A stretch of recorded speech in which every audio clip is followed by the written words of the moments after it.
सम्राट रुद्रसेन सोमगढ़ के सिंहासन पर बैठा ऐसा राजा था जिसके नाम से न केवल शत्रु थर थर कांपते थे बल्कि प्रजा भी गर्व से सिर ऊंचा करती थी। उसका शासन न्यायप्रियता, अनुशासन और करुणा की मिसाल था। हर सुबह जब राज दरबार खुलता तो सबसे पहले वही लोग बुलाए जाते जिन्हें न्याय की दरकार होती। अमीर हो या गरीब, व्यापारी हो या किसान, सबके लिए दरबार के द्वार एक समान खुले थे। रुद्रसेन का यह नियम था कि कोई भी निर्णय लेने से पहले वह दोनों पक्षों की बातें ध्यान से सुने और फिर निष्पक्ष फैसला सुनाए। यही वजह थी कि राज्य में कानून व्यवस्था इतनी मजबूत थी कि वर्षों से कोई भी बड़ी लूट, हत्या या विद्रोह नहीं हुआ था। राजा की पहली पत्नी महारानी चारुमती उसी न्यायप्रियता की दूसरी छाया थी। वह भी प्रजा को अपनी संतान की तरह मानती थी। राज्य की स्त्रियों के लिए शिक्षा की व्यवस्था हो या युद्ध में घायल सैनिकों के लिए शरण, चारुमती ने हमेशा कदम बढ़ाकर लोगों की सेवा की थी। लेकिन समय को किसी पर दया नहीं आती। एक महामारी ने जब महल की दीवारों को भी छू लिया तब चारुमती भी उसकी चपेट में आ गई। राजा ने वैद्य, साधु, संत हर उपाय आजमाए लेकिन चारुमती को बचा नहीं सका। उनके निधन के साथ ही महल में एक स्थायी सन्नाटा पसर गया।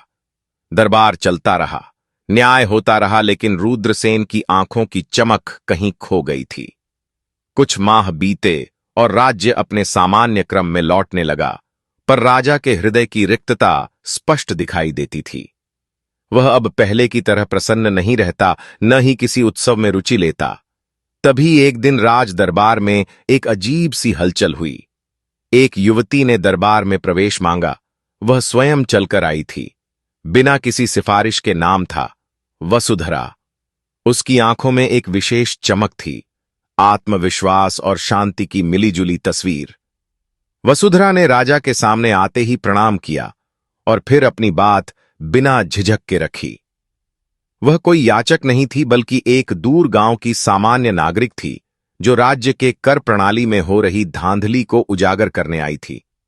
उसने जो प्रमाण और तर्क दिए वह इतने सटीक और निर्भीक थे कि पूरा दरबार एक क्षण को मौन हो गया। राजा ने उस पर गहन ध्यान दिया और तुरंत जांच के आदेश दिए। कुछ ही दिनों में पता चला कि वसुधरा के आरोप सही थे। कुछ राजसेवक प्रजा से गलत तरीके से कर वसूल रहे थे। इस घटना के बाद राजा ने वसुधरा को एक विशेष अतिथि के रूप में महल में रहने का निमंत्रण दिया। वसुधरा ने अपने संयमित व्यवहार, गहन बुद्धिमत्ता और स्पष्ट दृष्टिकोण से न केवल राजा बल्कि पूरी राज्यसभा को प्रभावित किया। वह महल में रहकर राज्य की नीतियों पर अपनी राय देने लगी और हर बार उसकी बातें इतनी सार्थक होतीं कि कई बार पुराने मंत्री भी उसकी प्रशंसा करने लगे। धीरे धीरे रुद्रसेन के हृदय में वसुधरा के लिए एक विशेष स्थान बनता गया। वह केवल एक नारी नहीं रही बल्कि एक विचार बन गई, ऐसा विचार जिसने राजा को फिर से जीने की प्रेरणा दी। कुछ महीनों बाद राज्यसभा में घोषणा हुई, सम्राट रुद्रसेन ने वसुधरा से विवाह करने का निर्णय लिया है। यह खबर पूरे राज्य में तेजी से फैली। कुछ ने सराहा, कुछ ने आलोचना की, लेकिन अधिकांश प्रजा इस बात से प्रसन्न थी कि उनका राजा फिर से जीवन में प्रेम और सहयोग पा रहा है। विवाह भव्यता के साथ हुआ। वसुधरा अब रानी बन चुकी थी, लेकिन उसकी आंखों की वह पुरानी चमक अब कुछ और कहती थी। उस गहराई में कोई सपना पल रहा था, ऐसा सपना जिसे किसी ने देखा नहीं था और जिसे समझना शायद आसान नहीं था। वसुधरा के रानी बनने के कुछ ही सप्ताहों बाद महल के वातावरण में सूक्ष्म परिवर्तन दिखाई देने लगे। पहले जो युवती विनम्रता, साहस और सादगी की प्रतीक मानी जाती थी, वही अब आदेश देने लगी थी। शुरुआत छोटी थी। महल के सेवकों की सूची बदली, रसोई में नया प्रबंध हुआ, रानियों के महल में पुरानी परंपराओं को समाप्त किया गया। लोगों ने इसे नई रानी की शैली माना, लेकिन जल्द ही यह स्पष्ट हो गया कि यह सिर्फ बदलाव नहीं बल्कि एक रणनीतिक नियंत्रण था। वसुधरा ने महल की व्यवस्था में सक्रिय हस्तक्षेप शुरू किया। उसने दरबार की बैठकों में नियमित भाग लेना आरंभ किया और हर निर्णय पर अपनी राय थोपने लगी। राजा, जो अब भी वसुधरा के प्रभाव में था, उसे रोके बिना उसकी बातों पर सहमति जताता रहा। लेकिन कुछ वरिष्ठ मंत्री और रक्षक इन बदलावों से असहज हो उठे। यही कारण था कि वसुंधरा ने अगला कदम उठाया। उसने राजगुरु को उनके पद से हटवा दिया। कारण बताया गया, आधुनिक युग में अंधविश्वास के लिए कोई स्थान नहीं होना चाहिए। इसके बाद वसुंधरा ने धीरे धीरे मंत्रियों की पूरी टीम में फेरबदल शुरू किया। पुराने अनुभवी सलाहकारों की जगह युवा अनजान लेकिन वसुंधरा के प्रति पूर्ण वफादार लोग नियुक्त किए गए। वही हाल रक्षकों का हुआ। वे जो वर्षों से महल की रक्षा कर रहे थे, जिनकी आंखें हर साजिश को समय रहते पहचान लेती थीं, उन्हें हटाकर नए चेहरे लाए गए। अब महल की दीवारों के भीतर कुछ ऐसा था जो पहले कभी नहीं था। डर नहीं, पर शक जरूर। सबसे चौंकाने वाला निर्णय तब आया जब वसुंधरा ने आदेश दिया कि महल के उस हिस्से को तोड़ दिया जाए जहां महारानी चारुमती की स्मृतियां संजोई गई थीं। वहां की तस्वीरें, मूर्तियां, उनके द्वारा लगाए गए उद्यान सब मिटा दिए गए। अब बीते समय को भुलाकर आगे बढ़ने का समय है, वसुंधरा ने कहा। लेकिन उसकी आंखों में एक अजीब सी कठोरता झलक रही थी। राजा इन निर्णयों को लेकर चुप था। वह हर बार यही सोचता, शायद यह राज्य के भविष्य के लिए अच्छा है। लेकिन जिन आंखों ने चारुमती की करुणा देखी थी, वे अब वसुंधरा की कठोरता को पहचान रही थीं। अब तक वसुंधरा ने दरबार, महल और मंत्रियों पर अधिकार कर लिया था, लेकिन अगला निशाना था सेना। एक सभा में वसुंधरा ने कहा, राज्य की रक्षा केवल तलवारों से नहीं होती, बुद्धिमत्ता से होती है। इसके बाद सेना की फंडिंग में कटौती कर दी गई, सीमाओं पर तैनात सैनिकों की संख्या घटाई गई, प्रशिक्षण शिविर बंद कर दिए गए। सेनापति जो रुद्रसेन के घनिष्ठ मित्र थे, उन्हें भी अवकाश पर भेज दिया गया। सुरक्षा जो सोमगढ़ की सबसे बड़ी ताकत थी, अब कमजोर पड़ने लगी। महल के बाहर रहने वाली प्रजा अब तक इन घटनाओं से पूरी तरह अवगत नहीं थी, लेकिन भीतर रहने वाले खासकर बुजुर्ग सेवक और पुराने दरबारी समझ चुके थे कि कुछ बड़ा बदल रहा है। यह वही रानी नहीं थी जो अपने साहस और सच्चाई से महल में आई थी। अब वह सत्ता की असली मालकिन बन चुकी थी और राजा बस एक प्रतीक बनकर रह गया था। राजा रुद्रसेन की आंखों में एक अलग ही चमक थी। इन दिनों वह वही राजा था जिसने अपने जीवन का हर पल राज्य को समर्पित किया था, लेकिन अब उसकी प्राथमिकताएं बदल चुकी थीं। दरबार में अब उसका समय सीमित था। जहां पहले सूर्योदय से पहले वह राज्यसभा में बैठ जाता था, अब उसकी सुबह वसुंधरा के साथ उद्यान की सैर, वीणा की धुन और मधुर बातों में बीतने लगी थी। वसुंधरा ने यह परिवर्तन बड़ी चतुराई से लाया था। उसने कभी भी सीधे राजकाज से रुद्रसेन को हटाने की कोशिश नहीं की, बल्कि उसने प्रेम, स्नेह और सहानुभूति का ऐसा जाल बुना कि राजा स्वयं ही सब कुछ भूल बैठा। हर दिन वह राजा के मन को यह यकीन दिलाने में सफल हो जाती कि अब राज्य को उसकी जरूरत नहीं है, क्योंकि सब कुछ बहुत अच्छे से चल रहा है। अब आप विश्राम करें राजन, आपने वर्षों राज्य को संभाला है, वसुंधरा कहती और राजा मुस्कुराकर सिर हिला देता। धीरे धीरे दरबार में राजा की अनुपस्थिति एक सामान्य बात बन गई। मंत्रीगण और वरिष्ठ रक्षक जो पहले हर निर्णय के लिए राजा के संकेत की प्रतीक्षा करते थे, अब वसुंधरा के आदेशों को ही अंतिम समझने लगे। नई व्यवस्था बन चुकी थी, लेकिन यह व्यवस्था राज्य को नहीं, बल्कि वसुंधरा की व्यक्तिगत सत्ता को पोषण दे रही थी। पुरानी मंत्री परिषद अब लगभग खत्म हो चुकी थी। रुद्रसेन के विश्वसनीय सलाहकार या तो सेवानिवृत्त कर दिए गए या आरोपों में फंसाकर बाहर कर दिए गए। उनकी जगह नए चेहरे आए, वे जो वसुंधरा के प्रति पूरी तरह समर्पित थे। यह लोग वसुंधरा की हर बात पर हां में सिर हिलाते, बिना तर्क, बिना सवाल। यह वो लोग थे जो राजधर्म नहीं, रानी धर्म निभा रहे थे। इस बीच राज्य की सीमाओं से एक भयानक खबर आई। दक्षिणी सीमा पर कुछ गिरोह सक्रिय हो गए थे जो व्यापारियों से जबरन कर वसूलने लगे थे। सेनापति विक्रांत ने इसकी सूचना रानी और राजा दोनों को दी और त्वरित कार्यवाही की मांग की। लेकिन यह वही विक्रांत था जो राजा का सबसे पुराना मित्र था और जिसे वसुंधरा किसी भी हाल में बर्दाश्त नहीं कर पा रही थी।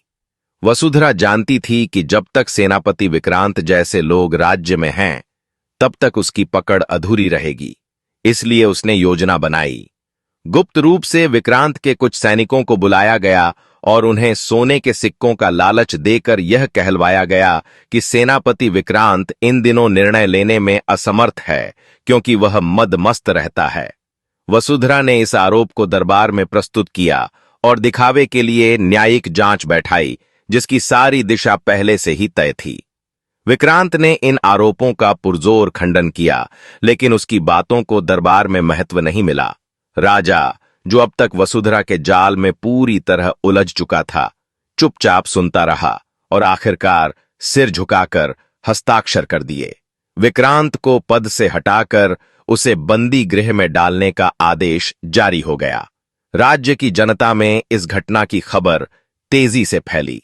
विक्रांत केवल सेनापति नहीं था, वह आम लोगों का रक्षक था, उनकी सुरक्षा का प्रतीक। लोगों को भरोसा नहीं हो रहा था कि वही विक्रांत जो जीवन भर राजा के लिए लड़ा, जिसने सीमा पर दर्जनों युद्धों में जीत दिलाई, वही अब बंदी बना लिया गया। इस घटना के बाद जनता का असंतोष बढ़ने लगा। पहले महल की साजिशें जनता की नजरों से दूर थीं, लेकिन अब जब सेनापति जैसा नायक अपमानित हुआ, तो लोगों की आंखें खुलने लगीं। राज्य के विभिन्न हिस्सों से यह खबरें आने लगीं कि व्यापार में गिरावट आ रही है, छोटे गांवों में लूटपाट की घटनाएं बढ़ रही हैं और सीमाओं पर तैनात सैनिकों की संख्या घटती जा रही है। लेकिन जब स्थानीय प्रशासन से शिकायत की जाती, तो उत्तर मिलता, रानी का आदेश है, हम कुछ नहीं कर सकते। राजा तक यह शिकायतें नहीं पहुंच पाती थीं। महल अब एक किले में बदल चुका था, जहां वसुंधरा के बिना पत्ता भी नहीं हिलता। जो भी राजा से मिलने की कोशिश करता, उसे दरबार में बुलाने से पहले कई स्तर की जांच से गुजरना पड़ता और अधिकतर को अभी समय नहीं है कहकर लौटा दिया जाता। वसुंधरा ने यह सुनिश्चित कर लिया था कि रुद्रसेन अब केवल एक नाम है, न कि शक्ति महल में अब वसुंधरा की चहलकदमी दिन भर देखी जाती। वह हर विभाग में खुद जाती, फाइलें देखती, आदेश देती और फिर अपने ही चुने हुए सलाहकारों से उसका अनुमोदन कराती। दरबार एक कठपुतली मंच बन चुका था, जहां रानी की डोर पर सब नाचते थे। मंत्रियों की बैठकें अब महल के भीतर उसके कक्ष में होती थीं और वहां से जो भी निर्णय निकलते, वे सीधे आदेश बनकर राज्य में जारी होते। राजा अब दिन भर उद्यान में बैठा कविताएं पढ़ता, पक्षियों को देखता और कभी कभी वसुंधरा के साथ वीणा बजाने में लीन रहता। उसके चेहरे पर एक अजीब सी शांति थी, वह शांति जो नासमझी से जन्मी थी या फिर स्वप्न में जीने की इच्छा से। उसे यह आभास ही नहीं था कि सिंहासन जिस पर वह बैठा था, अब उसके पैरों के नीचे से खिसक चुका है। प्रजा अब खुलकर बोलने लगी थी। मंदिरों, चौपालों और बाजारों में लोग फुसफुसाकर कहते, अब राजा नहीं, रानी राज करती है। राजा तो जैसे बंदी बन गया है। अपने ही महल में कुछ जगहों पर युवाओं ने सभा करने का प्रयास किया, लेकिन वसुंधरा के गुप्तचर तुरंत उन्हें तितर बितर कर देते। परंतु असंतोष अब उबलने लगा था।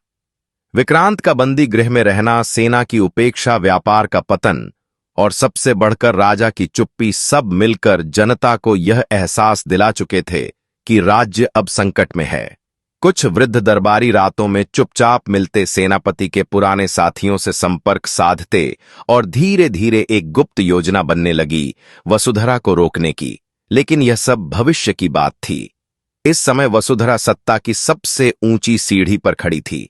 उसने जिस तरह से राजा को प्रेम में बांधकर उसके हाथ से राज्य की लगाम छीनी थी, वह उसकी बुद्धिमत्ता और निर्दयता दोनों का प्रमाण था।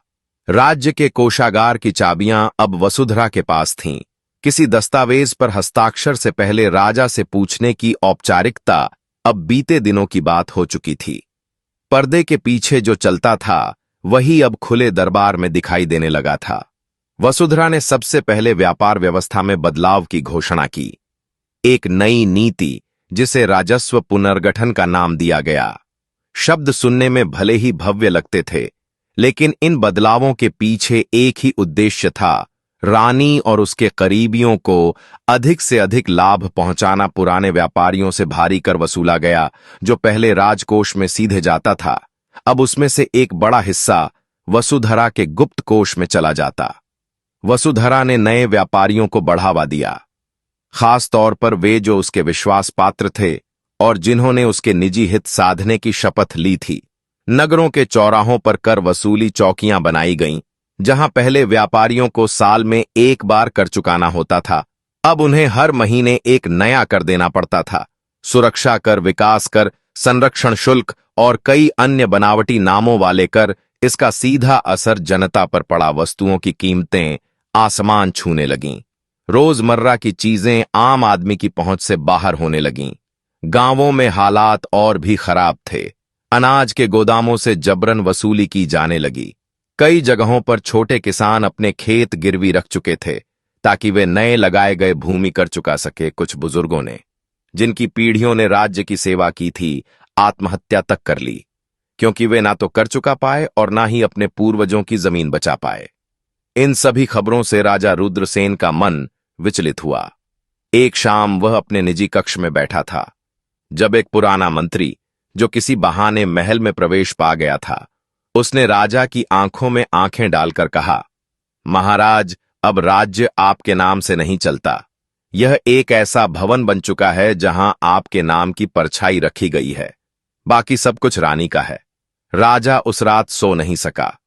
उसे पहली बार अपने ही हाथों से छोड़े गए राजपाट की कीमत समझ में आई। उसने वसुधरा से बात करने की कोशिश की, पर वसुधरा ने प्रेम भरे शब्दों में फिर उसे समझा दिया कि राजन, आप क्यों चिंतित होते हैं? मैं सब संभाल रही हूं, आप तो बस विश्राम करें। लेकिन अब वह विश्राम एक बोझ सा लगने लगा था।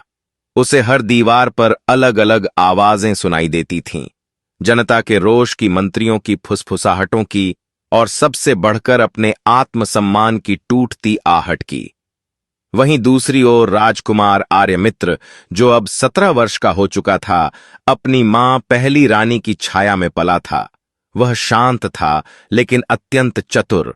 वह अक्सर महल के गलियारों में छिपकर दरबार की बातें सुनता, सैनिकों की बातचीत को गौर से सुनता और उसकी आंखों में यह साफ था कि वह कुछ समझने की कोशिश कर रहा है, कुछ ऐसा जो अनकहा था लेकिन गहराई से घट रहा था। एक रात आर्यमित्र अपने निजी अंगरक्षक के साथ महल की छत पर टहल रहा था, जब उसने गुप्त सभा की बात सुनी। वसुधरा के कुछ वफादार मंत्री आपस में बात कर रहे थे। राजा अब लगभग बेअसर हो चुका है, पर असली खतरा आर्यमित्र है। जब तक वह है, सिंहासन पर उसका अधिकार रहेगा, उसे हटाना होगा। आर्यमित्र की आंखों में आग सी जल उठी। उसने उसी रात अपने गुरु से पूछा, क्या किसी उत्तराधिकारी का सबसे बड़ा अपराध सिर्फ यह होता है कि वह सही समय पर जन्मा हो? गुरु चुप रहा, पर उसकी आंखों में भय था। आर्यमित्र अब समझ चुका था कि केवल राज्य संकट में नहीं है, बल्कि उसका जीवन भी। अब आर्यमित्र ने स्वयं को बदलना शुरू किया। वह तलवार चलाने की प्राचीन विधियों का अभ्यास करने लगा। उसने गुप्तचर तंत्र में अपने भरोसेमंद लोगों को नियुक्त किया और राज्य के हालात की वास्तविक तस्वीर खींचने की कोशिश की। उसने जनता के दुख को समझा, सैनिकों की हताशा को सुना और महसूस किया कि यदि वह चुप रहा तो जल्द ही वह नाम के राजकुमार से भी मिटा दिया जाएगा। राजा को जब यह पता चला कि आर्यमित्र कुछ जान चुका है, तो उसके भीतर का पिता जाग उठा। एक रात उसने आर्यमित्र को बुलाया, उसे गले लगाया और कहा, तू मेरी शक्ति है बेटा, लेकिन मैं अब वह नहीं रहा जो कभी था। अगर तेरे लिए मैं कुछ कर सकता हूं तो वह यह है कि तुझे आने वाले तूफान के लिए तैयार करूं, लेकिन यह सब बहुत देर से हुआ। वसुधरा अब किसी भी प्रकार की शंका या अस्थिरता बर्दाश्त करने के लिए तैयार नहीं थी। उसकी भूख अब केवल सत्ता तक सीमित नहीं थी। उसे अब उत्तराधिकारी से भी भय था, और सत्ता का सबसे बड़ा नियम है, जो भय पैदा करे उसे मिटा दो। राजमहल में एक शांति का माहौल था, लेकिन भीतर एक तूफान अपने उफान पर था। जब से आर्यमित्र ने सुना था कि रानी वसुधरा और उसके वफादार मंत्री एक गहरी साजिश में लिप्त थे, उसके भीतर का हर विचार उसे अकेला खड़ा कर रहा था। वह न केवल अपनी मां के खोने का दुख महसूस कर रहा था, बल्कि अब अपने राज्य और खुद के अस्तित्व की भी रक्षा करनी थी। परंतु यह सब उसे किससे कहना चाहिए? कौन उस पर विश्वास करेगा? रानी ने सारे दरबार में अपनी पकड़ मजबूत कर ली थी और अब उसके खिलाफ एक भी शब्द उठाना एक घातक कदम हो सकता था। आर्यमित्र ने राजमहल के भीतर गुप्त रूप से सच्चाई की तलाश शुरू कर दी थी। वह दरबार के प्रमुख अधिकारियों, सेनापति विक्रांत और पुराने मंत्रियों से धीरे धीरे मिल रहा था, पर सबने या तो उसे अनदेखा किया या फिर उसकी बातों को नकार दिया। कोई भी उस पर विश्वास करने को तैयार नहीं था, क्योंकि रानी ने धीरे धीरे सबको अपने पक्ष में कर लिया था। विक्रांत, जो कभी राजा के सबसे भरोसेमंद सेनापति थे, अब रानी के अदृश्य शासन में एक साधारण मोहरे की तरह बदल चुके थे। आर्यमित्र ने धीरे धीरे विक्रांत से मिलने की योजना बनाई। वह जानता था कि अगर विक्रांत से सच्चाई का पता चला तो यह उसके लिए बड़ा मोड़ हो सकता था। एक दिन रात के अंधेरे में जब महल में सब सो रहे थे, आर्यमित्र ने सेनापति विक्रांत को एक गुप्त बैठक के लिए बुलाया। विक्रांत कमरे में दाखिल हुआ, लेकिन उसकी आंखों में वही खालीपन था जिसे आर्यमित्र ने पहले कभी नहीं देखा था। एक समय था जब विक्रांत की आंखों में साहस और ताकत थी, लेकिन अब वह बेजान हो चुका था। विक्रांत ने धीरे से कहा, राजकुमार, आप शायद समझ नहीं पा रहे कि जो हो रहा है वह अब अपरिवर्तनीय हो चुका है। रानी ने जो किया है वह महल के भीतर केवल उसकी सत्ता और नियंत्रण को सुनिश्चित करने के लिए था। अगर आप इसे बदलने की कोशिश करेंगे तो महल आपके खिलाफ खड़ा हो जाएगा। आर्यमित्र ने अपनी आंखों में विक्रांत की ओर देखकर कहा, क्या यह सही है सेनापति? क्या आप भी उस साजिश का हिस्सा बन गए हैं जिसमें मेरे पिता की सत्ता धीरे धीरे खत्म हो रही है? क्या हम महल में किसी की निष्ठा के बिना सच का सामना कर सकते हैं? विक्रांत की आंखों में एक हल्का सा आंसू आया, लेकिन उसने कहा, राजकुमार, मैं भी आपकी तरह सोचता था, लेकिन समय ने मुझे यह समझने पर मजबूर कर दिया है कि अपनी जान की सलामती के लिए हमें रानी के पक्ष में रहना होता है। कोई भी हमारे खिलाफ खड़ा होने की कोशिश करता है, वह खत्म हो जाता है। यही रानी का कानून है। आर्यमित्र को अब विश्वास हो गया कि विक्रांत केवल एक कठपुतली बन चुका था और उसका दिल टूट गया। वह जानता था कि अगर उसे महल में सही बदलाव लाना था तो विक्रांत जैसे लोगों को भरोसे में लेना और उन्हें सही रास्ते पर लाना बेहद कठिन होगा।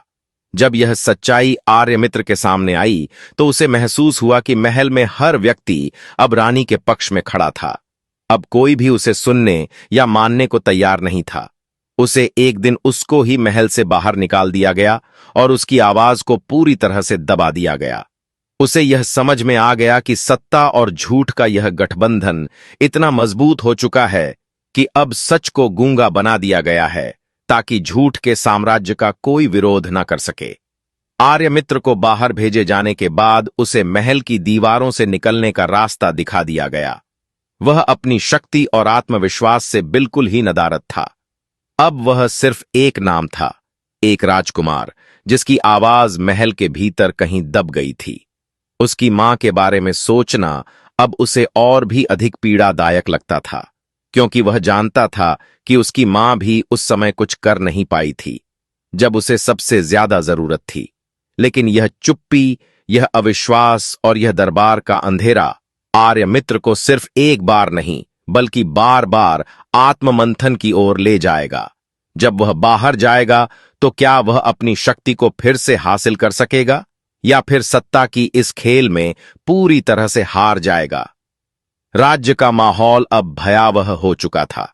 महल के अंदर वसुंधरा की शक्ति और उसकी साजिशों का एक पूरा जाल फैल चुका था, लेकिन बाहरी दुनिया में उस सत्ता के खिलाफ गुस्से का तूफान आ चुका था।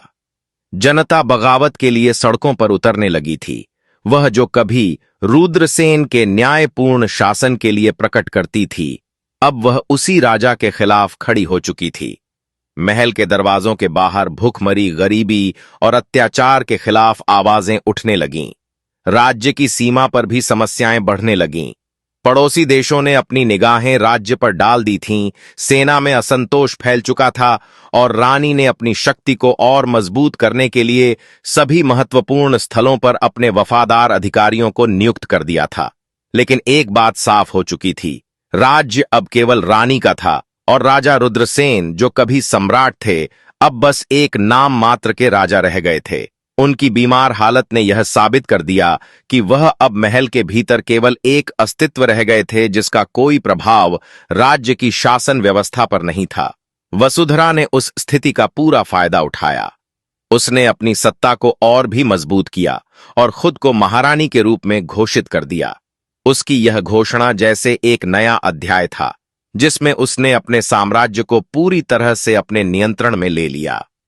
अब उसका ही आदेश चलता था और हर निर्णय उसके इशारे पर लिया जाता था। वह न केवल महल के भीतर बल्कि राज्य के बाहरी मामलों में भी अब सर्वोच्च शक्ति बन चुकी थी। राजा रुद्रसेन की बीमारी ने उनके कद को कम कर दिया था। उनका शरीर कमजोर था और उनका मनोबल भी टूट चुका था। उनकी आंखों में अब वही तेज नहीं था जो कभी एक वीर सम्राट की पहचान था। वे अब केवल एक पुराना किंवदंती बनकर रह गए थे, जिसे कोई नहीं सुनता था और जिसकी कोई नहीं सुनता था। उनका अस्तित्व महल में केवल एक बेजान नाम था, एक छाया जो अब किसी को चिंता नहीं थी। इसी बीच आर्यमित्र, जो अब महल से बाहर था, अपनी योजना को साकार करने के लिए काम कर रहा था। उसने गुप्त रूप से एक सेना तैयार करना शुरू कर दिया था, जिसमें उन लोगों को शामिल किया गया था जो रानी के शासन से असंतुष्ट थे। वे सैनिक, व्यापारी, किसान और वे लोग थे जिन्होंने सत्ता के इस अत्याचार को सहन किया था। आर्यमित्र का उद्देश्य केवल महल की सत्ता को फिर से प्राप्त करना नहीं था, बल्कि एक नई शक्ति, एक नई दिशा और एक नई उम्मीद प्रदान करना था। वह जानता था कि इस बिखरते राज्य को फिर से खड़ा करने के लिए केवल एक साहसी कदम उठाना होगा। उसे अपनी रणनीति में तेजी लानी थी, क्योंकि रानी का शासन अब पूरी तरह से अपने काबू में था। लेकिन उसकी योजना में कई खामियां भी थीं और उसे अपनी सेना के साथ कदम से कदम मिलाकर चलना था। उसे यह समझना था कि सिर्फ एक व्यक्ति की शक्ति से राज्य नहीं चलता। उसे एक पूरी सेना, एक समर्थन और सबसे बढ़कर जनता का विश्वास चाहिए था। राज्य में जो अशांति फैल चुकी थी, उसकी आग अब हर तरफ सुलग रही थी। लेकिन आर्यमित्र के दिल में एक विश्वास था, जो अब तक केवल कल्पनाओं और योजनाओं के रूप में था। वह जानता था कि अगर वह अपनी सेना को सही दिशा में नेतृत्व दे सके, तो वह रानी की सत्ता को गिरा सकता है और राज्य को फिर से अपने पुराने गौरव पर ला सकता है। आखिरकार वह दिन आ ही गया था, जब रुद्रसेन के राज्य में गहरी छिपी हुई क्रांति के बीज अब अंकुरित हो चुके थे। आर्यमित्र, जो लंबे समय तक अपने पिता के साम्राज्य को बचाने के लिए संघर्ष करता रहा था, अब अपने कदम महल की ओर बढ़ा रहा था। उसने अपनी गुप्त सेना को तैयार किया था, जिसमें जनता का भरपूर समर्थन और पुराने योद्धाओं का साथ था, जो अब रानी की अत्याचारी सत्ता से तंग आ चुके थे। वह जानता था कि यह उसकी आखिरी लड़ाई है। उसकी वापसी केवल एक युग के अंत और एक नए युग की शुरुआत की प्रतीक थी। राजमहल में स्थितियां अब बेकाबू हो चुकी थीं। जनता का गुस्सा अब पूरी तरह से बाहर आ चुका था और महल के अंदर भी वसुंधरा की सत्ता के खिलाफ एक खौफनाक संघर्ष शुरू हो चुका था। हर दीवार पर अब आर्यमित्र की वापसी की गूंज सुनाई दे रही थी। लोग न केवल इस सत्ता के खिलाफ थे, बल्कि वे उस दौर को खत्म करना चाहते थे जिसमें वसुंधरा ने अपने जाल में फंसाकर राज्य को खोखला कर दिया था। वह अब उस सच्चाई के खिलाफ खड़ा था जिसे वसुंधरा ने छिपा रखा था। जैसे ही आर्यमित्र महल के द्वार पर पहुंचा, उसके साथ उसका विशाल समर्थक दल था।